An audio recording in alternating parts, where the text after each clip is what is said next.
Big news, everyone! Well, the worst kept secret in all of wrestling has now officially come true. NXT is going to be moving over to Tuesday nights instead of Wednesday nights, which means NXT Ups and Downs are going to go from Thursday nights to Wednesday nights. It's all very confusing, but I just want to take a brief moment, just to celebrate the good times.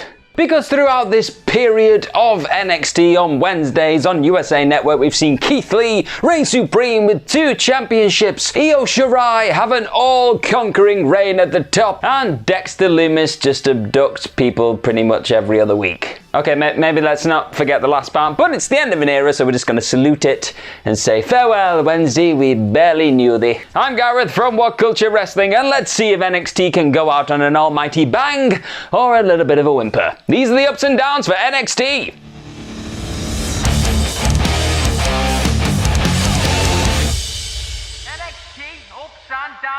So this week's show kicked off with an almighty banger because we did have Roderick Strong taking on Cameron Grimes in one-on-one action after Cameron Grimes last week tried to get hold of the IP for the Undisputed Era. It did not go very well for him. He got a punch in the face for his troubles, but he tried again. And this time he came a bit more prepared. He had a t-shirt that said Grimes the System, which... yeah, and then he had some music that said Grimes the System and loads of graphics made up, which Roderick Strong was not impressed by, so he just whacked him again. They then segued into their match, which was a bit strange really, come to think of it, because they both were scheduled to be in the Battle Royale later on in the night, but things happened to maybe change that, but we'll get there. But it was really cool seeing Roderick Strong in this character, because you could tell he was so, ate up by what had happened with the Undisputed Era. He was just unleashing venom at the annoying Cameron Grimes, kicking him, drop kicking him in the face. He was very angry. And then as we got onto the outside of the ring at one point, he was stood next to some kid who was wearing an Undisputed Era t-shirt, and he saw it and he was just like, that was me. And then he got thrown into some scaffolding. I like where this is going, because if Roderick Strong now can't get through a match without looking at any Undisputed Era merchandise, his life's going to be very difficult. And we like difficult storylines because it gives us something to overcome, so I'm liking where we're going. And this also tied in very nicely with the finish, which saw Cameron Grimes pull something from out of his trunks, and I was getting very worried at that moment, but then he dropped it on the floor after he got Olympic slammed, and it was an Undisputed Era armband, which of course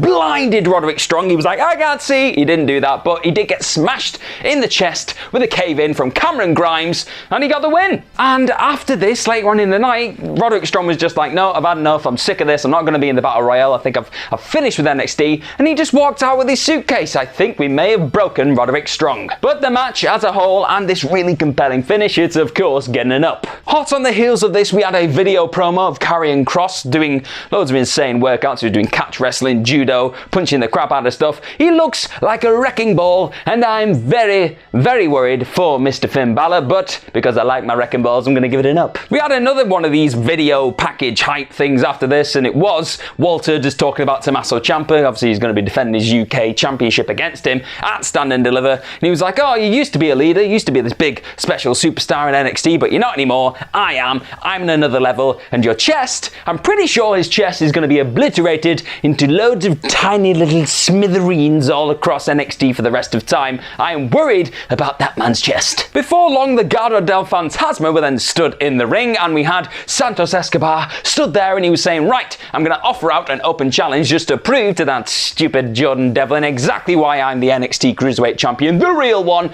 And do you know who came out and answered this? Tyler Breeze. Hey, I love Tyler Breeze as much as the next guy, but it was just a bit of a shock seeing him walk out for a singles match, because we don't normally see that. We normally see him tied up with Fandango doing all that stuff, so that was great seeing him. And the match itself, it's of course getting an up. Because very quickly Breeze realised he had to kind of overcome this numbers game that Legado works so well to their advantage. So he took out Wild, he took out Mendoza, and then he enziguried Santos Escobar right in the chops. There was also a really cool moment where Breeze hit Santos Escobar with a spinebuster into a sharpshooter, and then Beth Phoenix was like, sharpshooter, he's wearing black and pink as well. Bret Hart tipping the cap. In the end though, another homage to another person, another WWE legend, Christian the Unprettier. He went to do that on Santos Escobar, but that did not work. He then got reversed into the Phantom Driver, and Santos Escobar walked away with the victory, as you'd expect. But then something else was set to go down, because Legado looked like they were going to batter Tyler Breeze in the middle of the ring. MSK suddenly came to the rescue. They chased him off like a pack of wild dogs. Like, and then just to round this entire thing off, we had the Grizzly Young Veterans veterans beaming on a big screen in the CWC, and they were like, you guys are not focused. We're focused. We're going to win those title belts. And yeah, I know it's not the greatest build in the world for the tag team championships, but you can't really help the fact that somebody just got injured just before the big event, so they've had to kind of throw it all together. It's going to be great. The matches themselves, both the Cruiserweight Championship, ladder match, unification match, and the triple threat tag team title thing, big epic title contest, they're both going to be great, so let's just sit back and watch the chaos. Johnny Gargano was then ambushed backstage with an interview. He was like, right, how do you feel about this Gauntlet Eliminator Battle Royale North American Championship mess with loads of moving parts? How do you feel about it? And of course he was very annoyed, because this meant that he had only 24 hours to figure out and learn stuff about his opponent. He was just being an entitled little prick. But then Austin Theory, of all people, suddenly went, I think this is a great idea, because have you ever heard of the finger poke of doom? And every single wrestling fan's heads hit their desks. Because after reminding us all that this, yes, did in fact kill the business for a spell, Johnny Gargano thought, well, that's fine as long as I keep all of my belts. So yeah, let's do that. Let's put Austin Theory in the Battle Royale. Let's have him win it, and then we'll get to NXT TakeOver and do the finger poke of doom, and everything will be great. But of course, no, that would not be good. That's a down, and it's also, we're going to bring up the Gargano meter. It's going to get a 2% because I do not want any finger poking of dooming coming on my NXT programming. That's a weird sentence to say. A really quick up next, because we had Io Shirai in the medical facility thing from last week, and she was asked, she was like, oh, why did you choose Raquel Gonzalez? Because she looks like the most formidable person on planet Earth. And she was like, that's precisely why I've chose her. And she just looked like an absolute badass, so yeah, up. Women's tag team action was on the way after this, and it was fine, okay? It's going to get an up, because I'm not just going to slam something for being fine. Fine is okay, we're going to be positive. But it was Indy Hartwell and Candice LeRae of The Way taking on Gigi Dolin and Zayda Ramir. Yes, I had to go and check her name there, because I'm sorry, she's new, I didn't know it. But to be honest, early on they made me know who they were, because they took down Indy Hartwell and they were determined to bully the less experienced of The Way. Before long, Indy Hartwell was like, nope, not liking where this is going. She tagged in Candice LeRae, who then started to pull the ship back in their favor? Yeah, she's like Superman, she pulled the ship in their favor. And you just sort of knew where this was going. Candice LeRae, after long, just got the wicked stepsister hooked into Ramir. She slammed her face straight into the mat.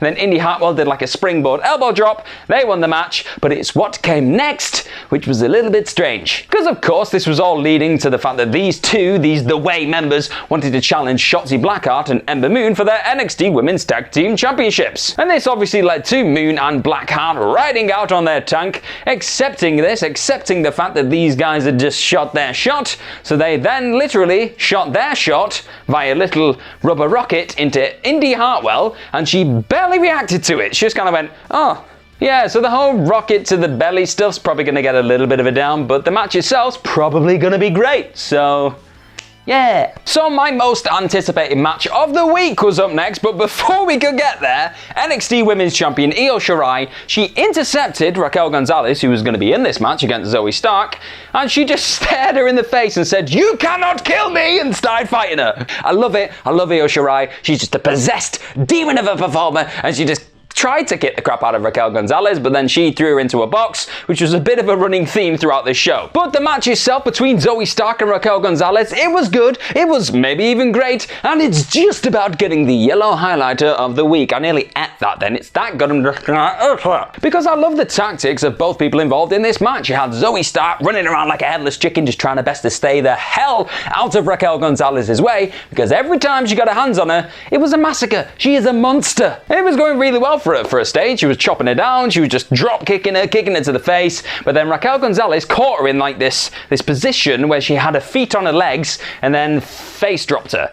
It looked extremely painful. But these evading tactics started to pay off as the match wore on, because there was a moment where Zoe Stark went to do like a crossbody on the outside, and then she got caught by Raquel Gonzalez. You were like, no, don't kill her. She went to lawn dart her into the post, but then jumped off, slammed Gonzalez into the post, and you were like, yes, she's back in this. But then in a really cool twist, you had Dakota Kai taking up the role that Raquel Gonzalez had been playing for her for so many months before this. She sneak attacked Zoe Stark, who then clotheslined her over the top of a guy. guardrail because Zoe Stark is a beast. She then got into the ring and got into a position where she was going to jump off the top rope, and then just before Gonzalez went to do a single arm powerbomb off the top rope like she did in their tag match last week, it was a lovely little callback, she blocked it and pulled off this like swinging neck breaker. It was lovely. But then the inevitable pretty much happened, because out of nowhere Raquel Gonzalez picked up Zoe Stark when she was going for like a swinging kick thing and just nailed her with a single arm powerbomb. She won the match, but what a match it was. And after this, yet again, Io Shirai came down to the ring and she started to try and attack Raquel Gonzalez,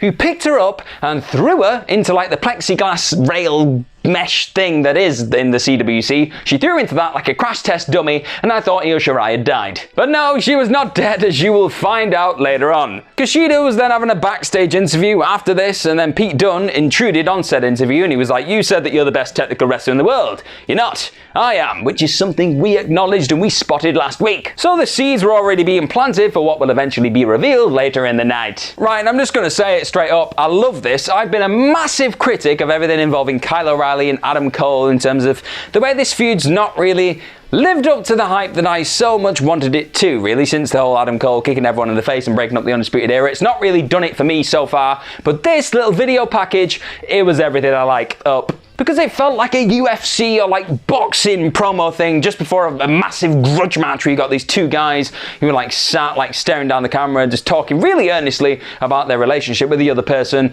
And it was great seeing all like the history of Cole and O'Reilly, where they were before NXT, New Japan. They had a picture of them beating each other up in New Japan Pro Wrestling. It's a little detail, but I love it. Also, you had all the back and forth from last week and that weird little like edge of the table sit down conversation they had with each other before they signed the contracts for the unsanctioned match at TakeOver Stand and Deliver. You had all those words, and then side by side with them you had like the images of the Undisputed Era just being an absolute dominant force of nature in NXT, just as a reminder of how great they used to be. It was lovely. It got me amped up. As you can tell, I've not taken a breath in about 25 years. It felt epic, it felt must see, it felt like what Kyle O'Reilly against bloody Adam Cole should be. So yes, we like it. Kaden Carter and Casey Catanzaro then finally got their hands on Xia Li and Mei Ling, but they didn't. They didn't though, did they? So damn. Because firstly, this just kind of disappeared after Balor and Xia Li were attacked by Kaden Carter and Casey Catanzaro a couple of weeks ago. It just poof, went up into thin air. So now suddenly they were like, oh, you care about this again? But no, the ship has kind of sailed on me now. The momentum's been lost. I didn't really give a toss. And then you had the double whammy smack in the face that was the fact that Mei Ling didn't even get involved in this match. So it turned into some kind of 2-on-1 handicap thing where Catanzaro and Carter were dominating Xia Li very early on. And then Carter, being the cocky prick she has been in recent weeks, she went straight up to Mei Ling. She got in her face once again, and she got choked and bad breathed for her troubles. It was weird. But then, just seizing the advantage of this entire weird situation, you had Xia Li still in the ring with Casey Catanzaro. She did a spinning kick to the face thing that still looks incredibly brutal, and just I don't ever want to get kicked in the face like that. She did that. She got the win for her team, or herself, technically. Not sure how that worked out in the end. But my biggest takeaway is the fact that we're taking all this great shine that we've had on Xia Li recently, where she's just been kicking all the ass and looking like an absolute wrecking machine, and now all the attention is on Mei Ling and the fact that when she breathes on people, they pass out.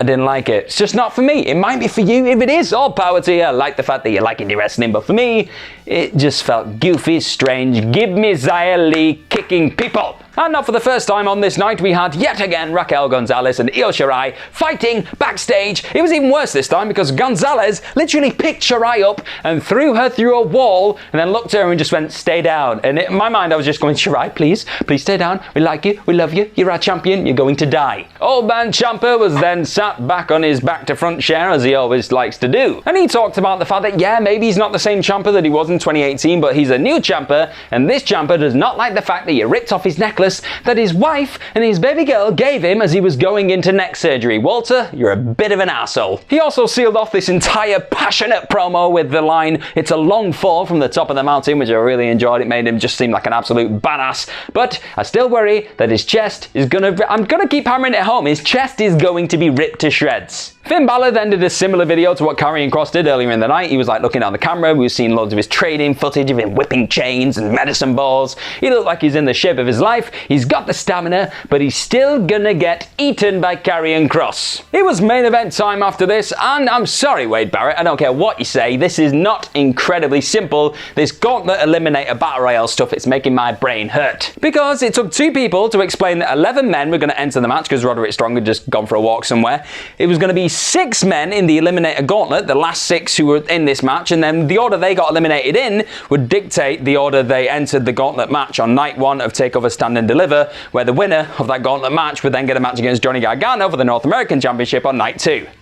If you didn't get that, neither did I. Isaiah Swerve Scott was attacked as well before he could even get into the ring. He was the first person on his way down. Leon Ruff attacked him, who's obviously his rival. So things got off to a bit of a weird, messy start before we even got into the match itself. And yes, I'm going to use some notes for this bit because I keep forgetting who's in the match. There's so many people. We had Pete Dunne, Jake Atlas, Cameron Grimes, Tyler Russ, LA Knight, Bronson Reed, Austin Theory, Dexter Lumis, Kushida, and obviously Isaiah Swerve Scott and Leon Ruff. They're all in this match. They're all fighting each other. Now let's talk about what happened. Because Malcolm Bivens was up to his usual tricks and he cost Jake Atlas his position in the match straight away. He got eliminated first, but then karma bit him on the ass because Tyler Rust, his associate, was then following out afterwards. Throughout all this as well, you kind of noticed that Dexter Lumis was stood in the corner. He was not moving. He would stay that way for much of the match. Austin Theory was the next person in peril because he was like hanging on the side of the apron and Bronson Reed hip attacked him. That was the worst hip attack in the history of hip attacks. He did that. He fell off the side of the ring. He fell onto the floor and he looked like a really helpless tortoise. And then he did the stupidest thing imaginable because he went, I know exactly how to get out of this situation. He did a nip up, landed on his feet, and of course he was eliminated. What an idiot. Kushida and Pete Dunne then had their long awaited showdown. They just started grappling, trying to make each other tap out in a battle royale. And then Kushida did an armbar so severe, both of them got eliminated. They both fell out, and then it got announced during the commercial break that they are going to have a match on night 1 of TakeOver Stand and Deliver, which has definitely delivered what I stood for, I think. And you know what? Slap bang in the middle of this battle royale, we had yet another picture-in-picture nonsense, stupid commercial break that really derails and annoys my viewing experience. So we're going to derail and annoy your viewing experience right now with a new segment called I Want It! I Want It! So, full disclosure, this advert probably did happen earlier on in the night, in the picture-in-picture one that happened earlier, but Dunkin' Donuts advertised this weird float coffee thing that I want. I like chocolate stout. I don't know if we can get that over in the UK, so if we can, Dunkin' Donuts USA, send it to me right now. You derailed my day, I'm gonna derail yours. I Want It! So the next 2 people to fall out after this were Leon Ruff and Isaiah Swerve Scott, who were both eliminated by Bronson Reed, meaning they will start the Gauntlet Eliminator on night 1 of TakeOver Stand and Deliver. Bronson Reed was out next because he got teamed up on by the finally moving Dexter Lumis, LA Knight, and Cameron Grimes. Cameron Grimes then tried to bribe his way out of the situation. He was then eliminated by Dexter Lumis, who was then eliminated by LA Knight, who jumped through the middle of the ropes, who obviously was not eliminated because it was not over the top rope. He grabbed the leg of Dexter Lumis, yanked him down, he won the thing. He's coming in last. And before we even had a minute to let this sink in, Io Shirai arrived yet again, started calling out Raquel Gonzalez. She came down, the entire women's locker room poured out to try and keep them separated, and then Io Shirai ended the entire night by cross-bodying Raquel Gonzalez and the entire field of women below. It looked beautiful. But in case I haven't done it already, the entire battle royale itself is going to get an up. It was quick, it was to the point, had a few little feuds set up for the future in there as well, and then Io Shirai being an absolute force of nature, getting me amped up for TakeOver, gets an up as well. So just to summarize, this week's NXT most definitely gets an almighty up because it did exactly what I needed to do for a go home to a 2-night TakeOver. It got me hyped up for matches I didn't really care about. It made me care even more about matches I already did give a crap about. It was good stuff. I liked it. So those have been your ups and downs for this week's NXT. Let me know what you think of them in the comments section below. Don't forget to like the video, share the video, and subscribe to all things WhatCulture Wrestling. Follow myself on Twitter at gmorgan04. Follow everybody here at WhatCulture, at WhatCulture WWE. TakeOver Stand and Deliver. It is next week. We're going to get the good stuff. We're going to get 2 nights of it. I can't even get out the words because I'm so excited. I'm sure you are too, and I will see you very, very soon.